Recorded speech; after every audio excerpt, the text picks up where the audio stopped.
You're listening to Randall's Thoughts on HBCU Pulse Radio.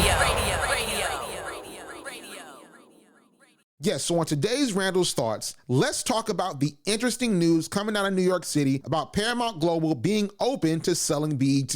Yes, Black Entertainment Television. Reports came out early last week about Paramount's interest in selling a majority stake in BET.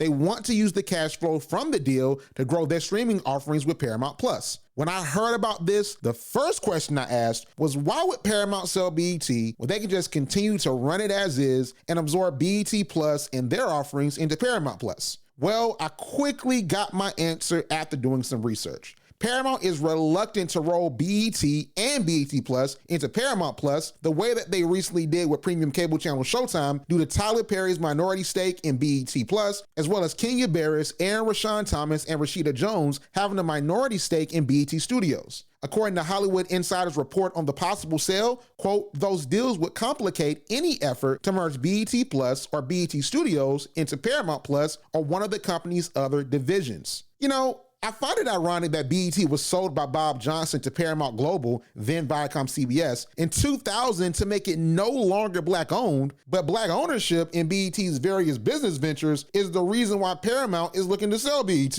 It's very interesting. Immediately following the announcement of Paramount exploring selling BET, Black billionaires Tyler Perry and Byron Allen emerged as potential buyers. The plot thickens. As I said before, Tyler Perry has a minority stake in BET.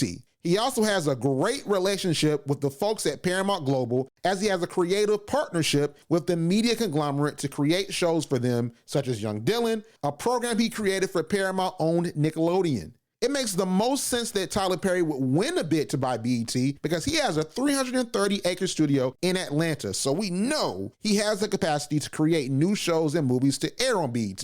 Plus, the studio would be a great creative playground for Black creatives to produce new shows if they're given the opportunity. But I'm really wrapping my mind around Byron Allen being the majority owner of BET. Byron Allen is the definition of a media mogul. He owns the Weather Channel as well as 27 local television affiliates around the nation. Along with several digital and streaming media assets, he owns HBCU Go. His acquisition of HBCU Go in 2021 really interested me because, as a budding Black entrepreneur myself, I've studied Byron Allen heavily. One thing I've learned in my observation of his business dealings is that he always makes smart investments that are a part of some broader plan. His assets always work in concert with each other. I knew that there was a reason for him purchasing HBCU Go that would be huge news for the HBCU sports world. Also, he said this back on The Breakfast Club in 2019. The real reason why I went after Comcast and Charter,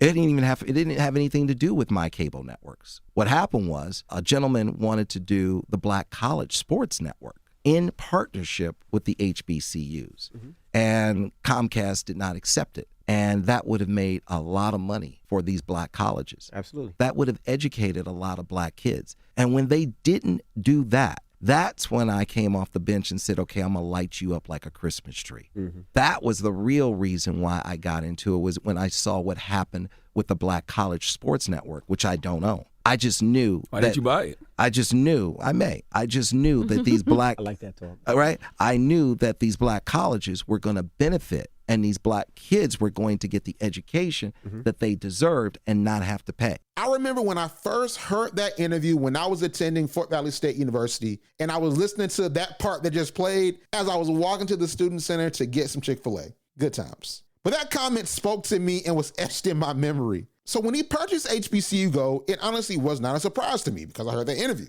I knew he always had an interest in broadcasting HBCU sports. So when it was announced that he struck a deal with the SWAC to get secondary media rights for the football and basketball broadcast last year, it also didn't shock me. I would have been shocked if he didn't put his name in the hat to buy BET. Byron Allen owning BET would make a lot of sense. In some ways, even more than Tyler Perry. BET would be the crown jewel in his portfolio. Let's not forget, BET still has a large market share and name recognition in the Black community. When folks think of Black media, many people immediately think of BET. It's ingrained in their memories. I can only imagine that one of Byron's key priorities, if he were to acquire BET, would be to put SWAC football and basketball on linear television. And it would make a bunch of sense with its ownership in HBCU Go and its acquisition of SWAC's secondary sports media rights. We reported on HBCUPulse.com that HBCU football viewership in 2022 ranged between 200,000 viewers for the Black College Football Hall of Fame Classic in September to 2.4 million for the Celebration Bowl in December to close out the year. HBCU football is a viewership goldmine in today's media climate if given the opportunity to have daily resonance on linear television. Plus, it can bring some big-time advertising dollars from corporations who are supposed to be dropping billions to advertise with minority-owned media companies. If you know Byron Allen's backstory, you know he will not let the corporations forget that if he owned BET.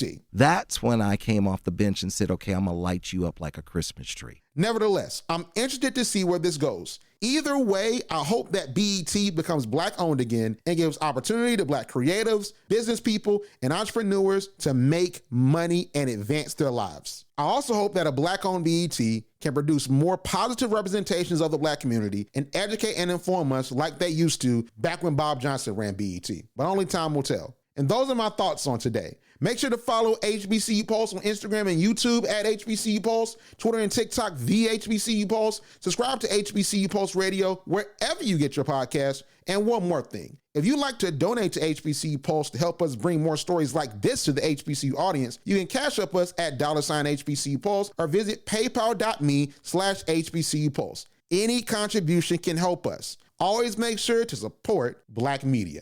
But thank you so much for tuning in. And as always, we'll see you on the other side and we'll catch you next week.